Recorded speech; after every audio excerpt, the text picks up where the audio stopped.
Pemirsa, modus baru kejahatan terhadap anak lewat media sosial diungkap oleh Bareskrim Polri lewat modus yang dikenal dengan istilah grooming.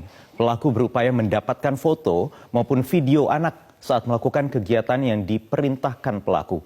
Ani Rahmi akan menjelaskan kepada Anda mengenai apa itu grooming dan bagaimana cara orang tua mencegah modus kejahatan ini terjadi terhadap anak-anak mereka. Dalam segmen Fact Check berikut ini, Ani, silakan. Poyo dan juga pemirsa, ada 1.300 foto dan video anak tanpa busana yang ditemukan Bareskrim Polri dari pelaku, yaitu TR. Ada 50 anak yang sudah teridentifikasi dan inilah modus kejahatan seksual baru terhadap anak, yaitu grooming. Kita lihat modus operandi yang berhasil diungkap oleh Bareskrim Polri berdasarkan laporan dari KPAI. Yang pertama adalah pelaku memalsukan akun media sosial seorang guru perempuan.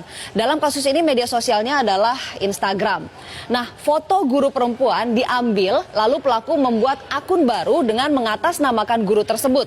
Pelaku juga melakukan profiling terhadap sang guru dan follower Instagram dari guru tersebut, khususnya anak-anak. Lalu akun Instagram anak di-follow satu persatu oleh akun palsu. Nah, lewat akun palsu berkedok guru perempuan ini pula, pelaku kemudian melakukan kontak dengan sejumlah anak.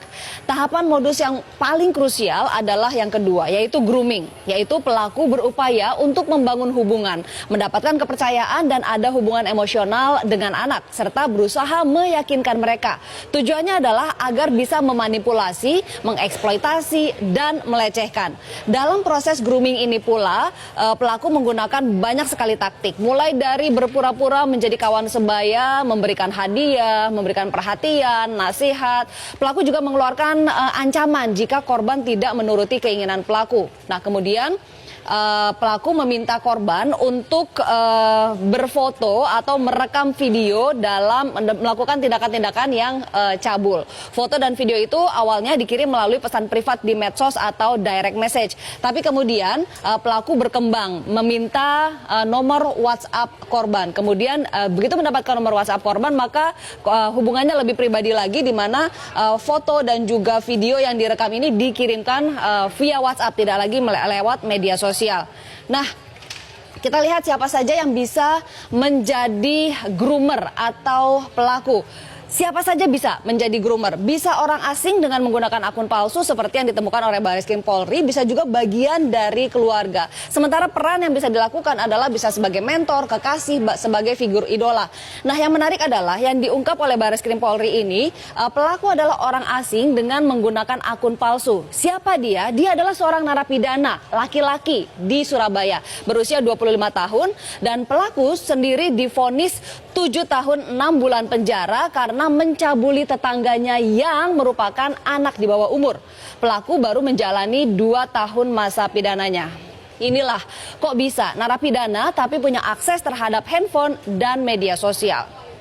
Lalu sebetulnya banyak sekali hukum yang mengancam pelaku kejahatan seksual terhadap anak. Sebut saja misalnya Undang-Undang Perlindungan Anak nomor 3 tahun 2014, ada pasal 76E yang menyebutkan larangan untuk membuat anak melakukan perbuatan cabul. Lalu pasal 82 masih undang-undang yang sama yang menjelaskan tentang ancaman pidananya. Ancaman pidananya adalah 5 tahun penjara dan denda 5 miliar rupiah.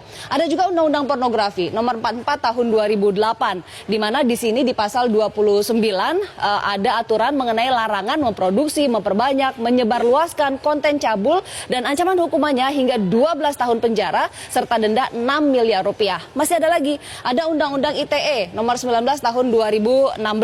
Di sini disebutkan bahwa ada di pasal 45 ada larangan untuk distribusi dokumen elektronik yang memiliki muatan kesusilaan. Ancamannya 6 tahun penjara dan denda 1 miliar rupiah.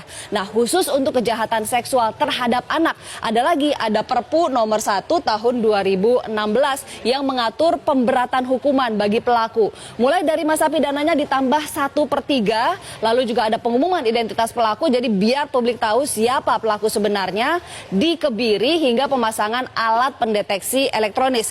Kita hitung hukumannya, kalau misalnya semua ini diakumulasi, maka 5 tahun, 12 tahun, 6 tahun, 23 tahun. Kalau ditambah sepertiga lagi 7,6 tahun, total 30,6 tahun pidana penjara. Sementara dendanya jika diakumulasi bisa sampai 12 miliar rupiah. Tapi kan ternyata tidak, karena yang dikenakan hanya satu, yaitu hukuman 15 tahun hingga 20 tahun penjara, atau bisa juga terkena hukuman mati dan dendanya 5 miliar rupiah. Nah, kepada orang tua dan juga orang-orang dewasa di sekitar anak seperti guru, pengasuh, harus selalu memperhatikan anak dan waspada, terutama jika menemukan ciri-ciri yang menjadi indikasi bahwa anak adalah korban dari grooming. Kita lihat di sini ciri-cirinya. Yang pertama adalah anak menjadi sangat tertutup. Bahkan untuk aktivitas sehari-hari seperti kegiatan yang dilakukan, teman-temannya, anak menjadi sangat tertutup dan tidak lagi bercerita kepada orang-orang dewasa di sekitarnya, termasuk juga orang tua. Lalu anak memiliki pacar yang usianya jauh lebih tua. Anak juga tiba-tiba memiliki banyak sekali barang baru dan juga uang yang lebih banyak dibandingkan dengan uang jajan yang diberikan orang tua misalnya. Dan juga anak mudah tertekan, bahkan sensitif. Karenanya orang tua dan orang-orang dewasa di sekitar anak harus peka dengan perubahan-perubahan yang ada di diri anak. Dan jika melihat ciri-ciri salah satu saja seperti ini, segeralah cari lebih dalam, cari tahu apa penyebabnya. Dan jika memang terbukti anak menjadi korban grooming, segera lapor ke polisi. Berikutnya adalah orang tua juga bisa melakukan peran lebih. Yang pertama ada komunikasi, komitmen, dan supervisi. Komunikasi ini tentang apa saja? Penggunaan gadget, media sosial, keseharian anak, teman-teman anak, apa saja. Buka dan jaga jalur komunikasi dengan anak. Termasuk tentu saja tentang keamanan bermedia sosial. Pastikan anak tahu informasi apa saja yang boleh disebarkan dan apa yang tidak boleh disebarkan.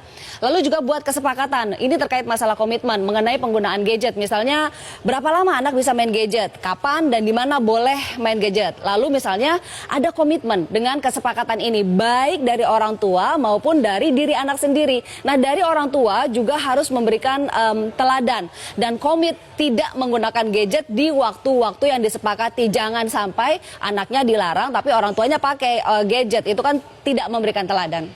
Yang berikutnya adalah supervisi, artinya orang tua dan orang-orang dewasa di sekitar anak harus mengawasi aktivitas anak di dunia maya. Konten yang dilihat anak apa, game yang dimainkan anak harus tahu, media sosial yang diikuti, aktivitas dan jaringan pertemanannya juga harus dalam pengawasan.